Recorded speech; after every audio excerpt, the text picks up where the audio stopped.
Chapter 48. Secret Obsession. Ruby was shocked. This could not be Severin's ex-wife because Ruby knew that her name was Marjorie. Ruby decided to talk to Farrell about it. Severin had begun to ask Meshai out for lunch frequently when it seemed as if Ruby was completely lost to him. She had shunned his gift of an island and that had truly hurt. Ruby phoned Severin during this period of time one day.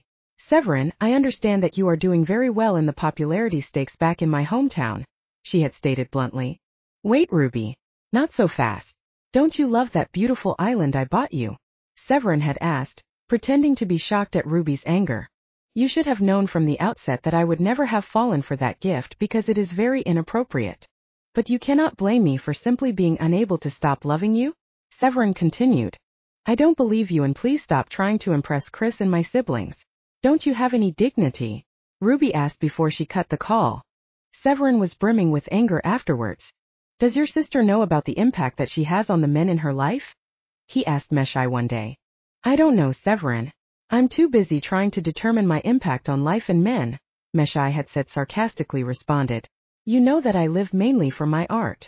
"Then let me sponsor you with your own art exhibition," Severin had suggested. "Really? Would you really do that for me?" Meshai had asked. She was astounded about the fact that someone would do something like that for her. After the successful arts exhibition, Severin and Meshai had begun to see each other more often. He noticed how she was more beautiful than Ruby in certain ways, like her sense of humor, for instance. He quickly developed an infatuation with her. One day, Severin's baby nanny had cornered him with questions about Meshai. He had not been impressed at all. "Martina, you know that we have always had a good friendship since we grew up together, but you have no right to tell me who or not to date," he had told her.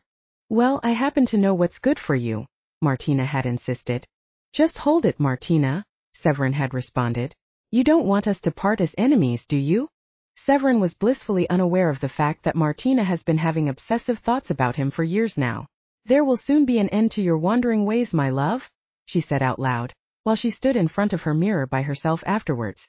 On the morning after Ruby received a message regarding Meshai, Farrell was busy going through his financial statements.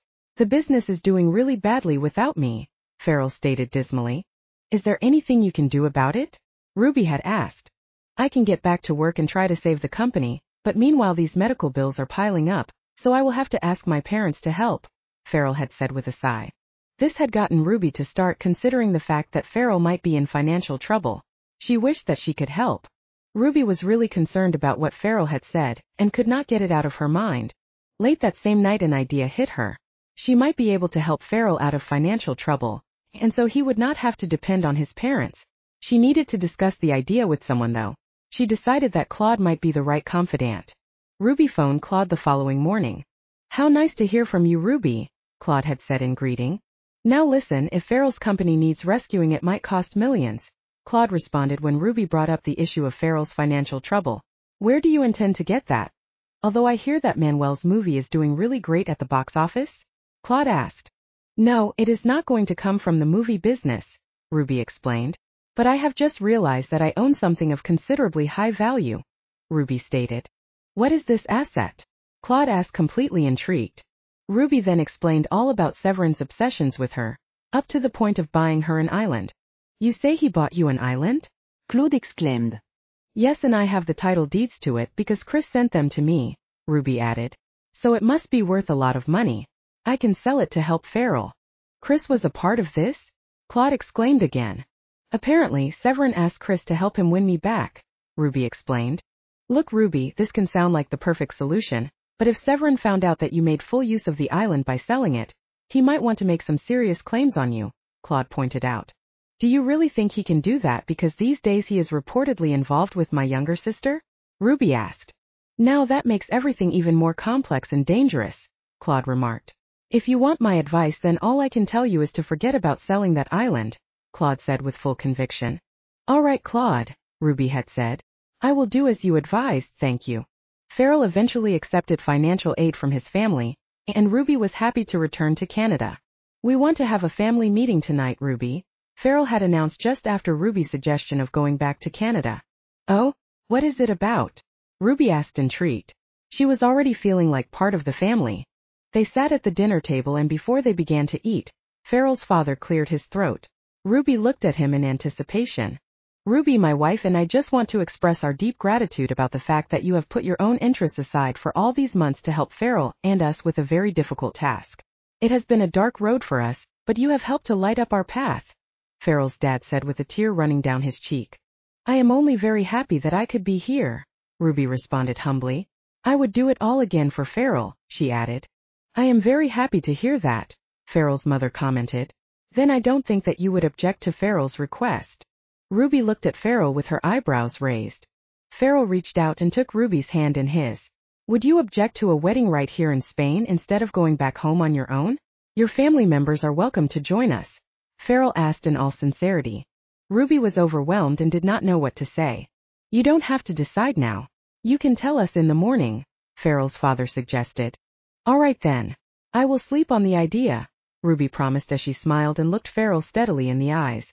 Ruby was up very early and could not control her excitement any further. She phoned her mother and told her the news. Are you getting married in Spain and not here? Her mother asked in consternation.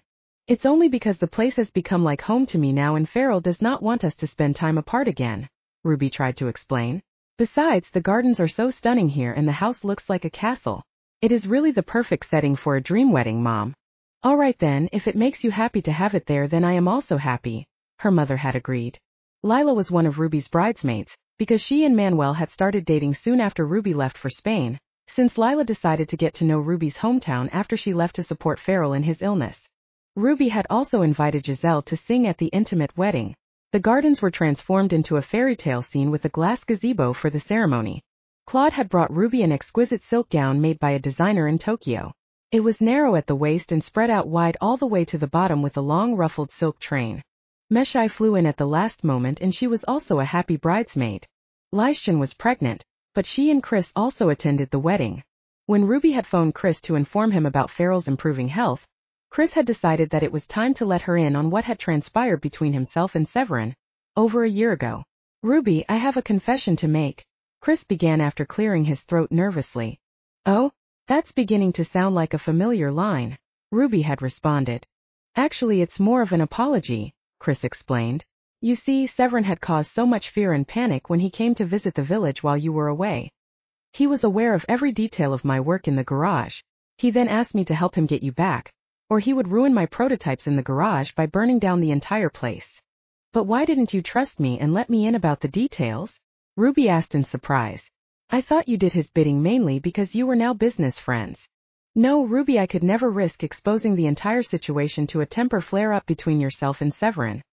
He is so twisted that I believe he would not only burn down my parents' place but cause unimaginable harm to yourself and Farrell as well, Chris countered. You know that you have a terrible temper when it comes to Severin, Ruby. I could not possibly tell you the truth at the time. Well, I suppose you do know me better than I know myself, Chris, Ruby has said reflectively. Anyway, things worked out well in the end, because none of us are harmed and Severin seems to have accepted the fact that we are never going to reconcile. Do you forgive me for not being honest from the outset then? Chris asked. In retrospect, I know that you acted with discretion, and that you only wanted me to be safe. That's all you ever wanted from me, I know, Ruby said clearly. So yes, I forgive you. What would I do without you? She asked happily. Farrell had invited only a few of his business associates and close friends to the wedding. There were no newspaper journalists invited because Ruby and Farrell had hired a professional photographer and a videographer who would later post the event on only a few news platforms. I always knew you were a princess on the inside and today you truly look like one, Farrell said, as he looked deep into Ruby's eyes as they danced at the indoor reception later on. Farrell and Ruby started an institution for young entrepreneurs, where they assisted talented, needy young people. Ruby and Manuel continued with the filmmaking business and they were later joined by Lila, who added her own touch to the business. Meshai had decided to return home and forget about men, because her art meant more to her, even though Severin had helped her with a show in France. Martina, Severin's housekeeper and nanny, had confronted Meshai at her student residence one day. She had warned Meshai in no uncertain terms. Stay away from Mr. Castrello. You will only have trouble going out with someone who has caused misery in the lives of other women, including your own sister. Martina had hissed at Meshai. Chapter 49, Sweet Oblivion.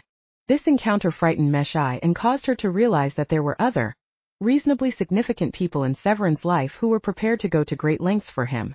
She herself was not that into him that she would risk her safety. They were great as friends and she loved the attention when he listened to her, but not at the cost of her freedom or safety. So there was no way that she would allow him to become attached to her emotionally. Severin, I appreciate everything you've done for me and we will always be friends, but perhaps you should make up with your wife? Meshai had said to him one afternoon, when they were having lunch at a beachside hotel. What do you mean? Severin had responded, taken aback. I thought we had the best kind of arrangement where I help you to become a popular artist and you inspire me to thrive in life just by being with me. I can't live without you, Meshai. He had murmured into her ear. At that, Meshai had stood up abruptly. No, Severin. I think we should stop this now since my studies are over and I'm going home next week anyway. I want to explore my life as an artist on my own. Severin had reached out to touch her hand and draw her back to the table. No, sit down and listen. Your life will be so much better with my help. Just look at how well Chris and his wife are doing, he commented. Well, my goals are completely different from Chris' goals, please understand. I don't want a life of glamour. I want a life of peace and beauty. Your life is too full of drama, Severin, she had said firmly and pulled her hand out of his with determination, before she rose again and walked into the crowds. Severin chased after her. Meshai, come back, he shouted. Meshai did not want to entertain any phone calls from Severin and she refused to see him. She cut him short every time he called, until he gave up on phoning and showing up at the college residence. She did not tell him on which date she was leaving exactly. When Severin decided to try again one last time 2 weeks later, he went to the college residence and asked around about Meshai. He was informed that she had left for Canada already. Severin then decided to just stop pursuing her, because deep in his heart he still wanted Ruby, with her magical voice.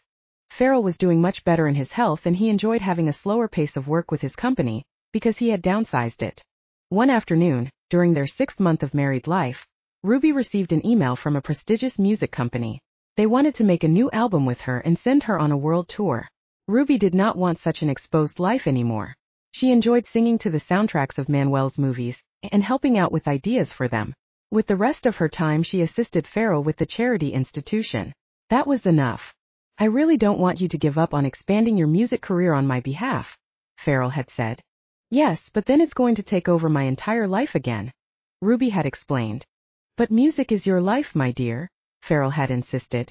I want you to explore it to its fullest, so that you can be fulfilled as a musician. So Ruby went on to record a new album intensively for 6 months. She and Farrell went on the tour together. In Milan one afternoon, in the 11th month of her tour, Ruby and Farrell were sitting in a restaurant for dinner, when she suddenly became nauseous even before they ate. It might be something in the air or jet lag, Ruby suggested, so she ordered some unsweetened lemon juice. The lemon juice helped her to feel better. When the nausea symptoms continued for 2 days, Farrell suggested that Ruby see a local doctor. I might be overreacting to the new schedule, Ruby commented. It's rather strenuous. I think you should see the doctor anyway, Farrell had insisted. The doctor's visit showed that Ruby was pregnant. Farrell was overjoyed. So that's confirmation that my tour will not be extended, Ruby said with relief, because she was really feeling the pressure of the tour now. Fortunately, this tour ends next month and we can go to the villa in Greece for a few months, Farrell suggested. Yes, that sounds wonderful, Ruby had agreed. Chris and Leishan's baby girl was now busy walking around all over the place. Just make sure you keep the exterior doors closed, Chris' mother said, when he and Leishan came over for a visit. They now had their own farm on the other side of town. Mom, did you hear the latest news? Chris asked his mother. What news? His mother asked as she observed her granddaughter with proud eyes. Ruby and Farrell are going to have a baby, Chris announced with a smile. My word. That's the best news in quite a while, since she had to struggle so much with Farrell's illness, Chris' mother declared. I can't believe the time has passed so quickly. Leishan and Chris were happy with Chris' connections at NASA, and with his skyrocket and robot designs being patented. The rights were marketed internationally, and he was earning a healthy share of the profits. So he was not even speaking directly to Severin anymore. All their transactions were now handled by their respective attorneys. Chris had made it clear to Severin that he had done his part in trying his best to convince Ruby to reconcile with him. He had played recorded versions of him and Ruby's conversations over to Severin, so that he could prove his authenticity. When Severin heard about Ruby's pregnancy, he immediately phoned Meshai in Canada. What can you do about it other than be happy, Severin? Meshai had asked. You have children of your own as well, don't you? Yes, but this is just the last thing I ever imagined, Severin said in a deeply depressed tone. I think you are just selfish now, Meshai responded. Severin was not aware of the fact that Martina was listening to him as he was talking. Martina had decided to let Severin know about her feelings for him. So today she was dressed in a close-fitting red dress, like the one she had seen Ruby wear at a concert once. It had been all over social media. Martina had dressed her dark hair in masses of curls and she was wearing sexy makeup. So she entered Severin's study, where he was just finishing up with his call to Meshai. Yes, Martina, can I help you? Severin asked. How can you still be running and pining after that woman after all these years of rejection? Martina asked in a bitter tone, because Severin did not even notice the difference in her appearance. Martina, I have told you so many times to stay out of my personal life, Severin complained. And why are you dressed like that? Is it your day off?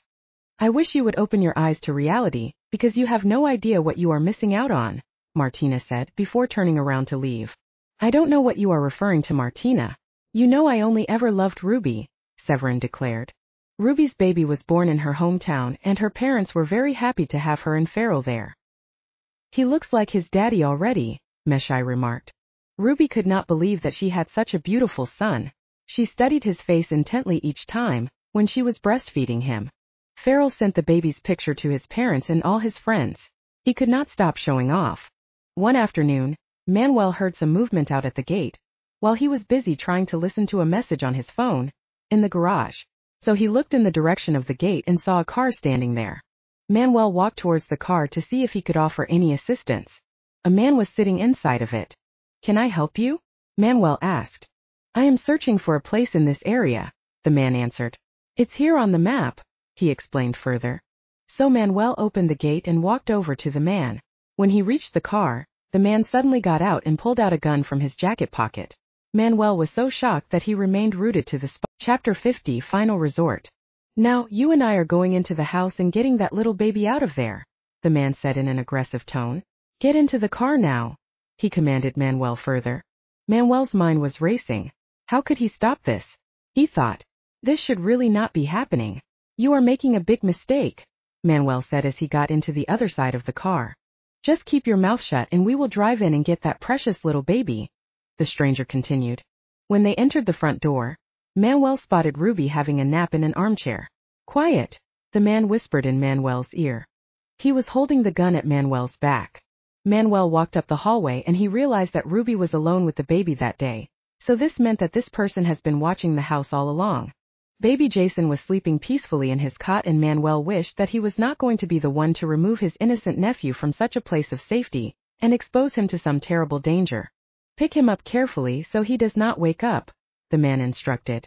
Manuel followed the man's instructions until they were back in the car again and they drove off. What is this all about? Manuel asked in despair. Mr. Castrello needs the baby, the man answered. Oh no. What on earth does he need other people's children for? Manuel exclaimed angrily. You can ask him that yourself when we reach the well, the stranger responded. The well? What are we supposed to be doing there? Manuel asked again. I said that you will find out when we get there, the man insisted. When they reached the place, Manuel could not wait to approach Severin, who was standing at the edge of the well. What are you trying to do? Manuel yelled out. Just bring the baby here, Severin commanded. What do you want with the baby? What do you want to do to him? Because I will not allow you to harm him, Manuel asked. Just bring the baby, Eric, Severin said to his assistant. Eric carried the baby over to Severin, while Manuel looked on in shock and fear.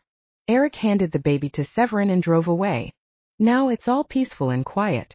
Just the three of us, Severin said as he rocked the baby in his arms. You are crazy after all, Manuel remarked. You can keep your insults to yourself and make a phone call to you sister instead, Severin said as he removed a cell phone from his pocket. He then dialed a number and handed it to Manuel. Hello, who is this? Ruby said on the other side. Ruby, just try and remain calm. Something happened. Severin has abducted the baby and we are standing here at the well, Manuel explained. What? Oh no. Ruby screamed on the other side of the phone. Tell her I want her to return to Europe with me and the baby, or I will throw him down the well, Severin instructed. Oh Ruby, he's crazy. He says you should return to Europe with him, or he will throw Jason down the well, Manuel stammered into the phone. Just do as he says, Ruby. Tell him I'm on my way, Ruby said and hung up. It was beginning to get dark, with a fog which was settling over the forest. Is there no other way of doing this? Reaching your goals, Manuel begged, because the baby was beginning to shiver and whimper from the cold. Trust me, it's the only way I can get your attention, Severin responded. Ruby's car showed up after about 20 minutes. Manuel wondered what had taken her so long. She climbed out carefully and stood still, next to the car. Severin, why are you exposing an innocent child to danger like this? Ruby asked with a look of real concern on her face. It's the only way that I am get you attention, baby, Severin responded in a soft voice. Manuel saw some movement in the distance behind Severin, but the fog was too thick for him to discern what it was. Enriched Severin. I will do as you say, just be careful with the baby, okay? Ruby said in a steady voice. Manuel then noticed someone coming up behind Severin stealthily. It was Chris. Chris motioned a silencing order with a finger across his lips, until he was right behind Severin. He then placed his arms firmly around Severin's neck and chest area and pulled him backwards in one quick movement, while Manuel began to pound Severin on the head. Ruby rushed over to take the baby from Severin's slackening arms and ran back to her car, where she strapped Jason into his baby seat. She then drove away in a panic. Just as Chris was about to assist Manuel with the beating, Severin's assistant pulled up in his car. He jumped out and approached both Manuel and Chris with a gun and some ropes in his hands. Just let him go, he screamed at them. Severin then got up and walked to the car. I'm coming back for the two of you, he warned before he got into the car. Oh, is that what you think? Chris replied. The police will catch up with you this time. Severin drove away while Eric, his assistant, continued to hold Chris and Manuel at gunpoint. When Severin had gone, Eric threw a piece of rope at Chris and asked him to tie Manuel's hands and feet up. Chris did this quickly while he tried to work out a way of escape. Now you can walk and stand against that tree, he commanded Chris. He continued to hold Chris at gunpoint, while Chris stood leaning against the tree. A few minutes later, another car showed up and someone else got out. He spoke to Eric in a low voice, before he took over the watch and continued to hold Chris at gunpoint while Eric drove away. They stood there for longer than an hour before the man walked to his car and drove away, leaving Chris to untie Manuel. Severin remained in hiding for a few days. Then he escaped to Europe using a false passport. Back in France, Martina was patiently waiting for Severin to return. Severin had showered and gone into the dining room of his secluded mountainside villa for his lunch on the day after his return. When he was comfortably seated, Martina went to her bedroom and picked up her phone. Severin was surprised to receive a text message from Meshai, but from another number. Apparently she wanted to meet up inside the beach hotel where they had visited once. She wanted him to go to a specific room and meet her there. Oh, how interesting.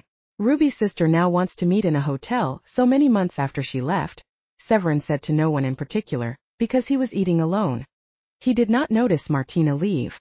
Severin was going to the hotel with his new look, because he had bleached his hair blonde, in order to elude the police for as long as he possibly could. When he arrived at the hotel, he went straight up to the hotel room mentioned in the text note, because Meshai did not answer when he called the number. Severin found the hotel room already half open, so he walked in boldly. So you have changed your mind after all, he said. Someone stepped up behind him from behind the door and she closed it. Severin turned around slowly and was totally shocked when he saw not Meshai, but Martina standing there, dressed in the same red dress she was wearing on a previous occasion. Martina was holding out a gun, which she aimed straight at Severin. Step back, Martina shouted. Martina, have you lost your mind? Severin exclaimed in disbelief.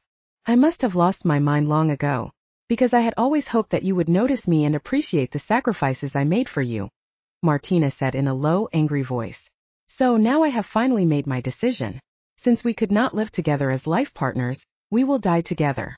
Severin held up his hands in surrender. Wait, we can talk about this, Martina, he coaxed. The time for talking is over, Martina replied, and then she shot Severin straight in the forehead.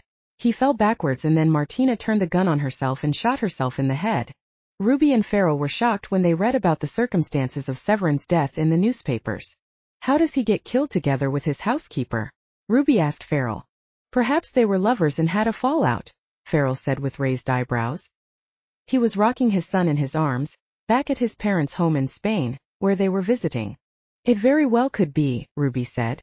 When Marjorie, Severin's ex-wife, heard about his death, she had a nervous breakdown and had to be hospitalized. Ruby decided to step in and assist with the children because Marjorie apparently had no siblings and her parents had died a while ago already. Farrell supported Ruby in her task. I think I should sell that island which Severin bought me and donate the funds to charity. What do you think? Ruby asked Farrell one afternoon as they were sitting on the porch at their own home in Greece, several months later. She had told him about the island just before their wedding. That's a very good idea, Farrell agreed, smiling into little Jason's eyes.